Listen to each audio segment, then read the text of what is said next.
120 kilo per satu kali samurai. Ya, kapasitas maksimal.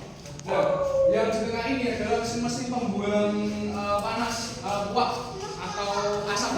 Jadi ketika ini mesin bekerja, otomatis akan ada asap yang keluar.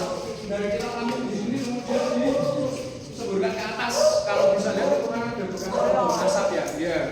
Jadi untuk pembuangan asap pada waktu itu. Sehari berapa kali samurai, Pak? Sehari mungkin bisa 4 kali atau 5 kali. Nah, pada masa jaya-jayanya di 1929 sampai 1940-an, 42 tepatnya, Mas kedua mesin ini tuh satu bulannya bisa sampai 14 ton. Dan kita termasuk eksportir terbesar di Eropa pada waktu itu ya. Dari satu Indonesia itu kita turut andil sekitar 40 sampai 50% di Madura ini. Kopinya dari apa? Mana?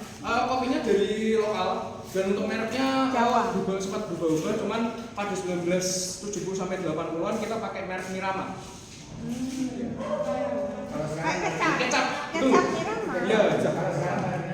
Nah, kalau ada namanya kecap Nirama ya, kalau kita kan jual di sini, kenapa namanya sama? Karena itu masih kerabat dari Pak Bosku. Dan itu sudah ada turun-temurun dari kita bisa dipakai.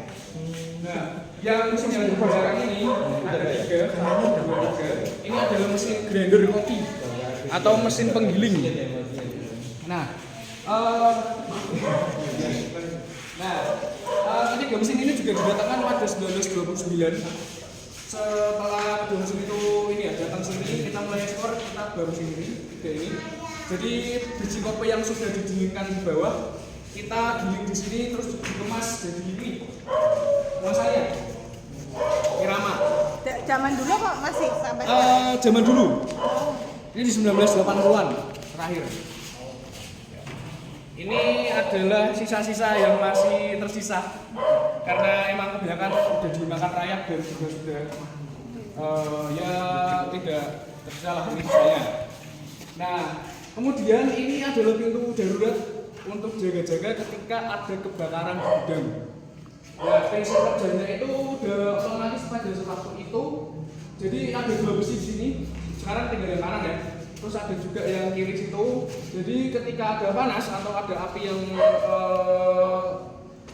ada misalkan ada kebakaran, besi yang di kiri itu akan meleleh. Jadi yang kanan ini dari Jerman. Kondisinya pada saat itu second atau bekas ya. Karena emang kita terpaksa dan kita diharuskan untuk membuat biji kopi. Dan bakarnya ini pakai kayu bakar.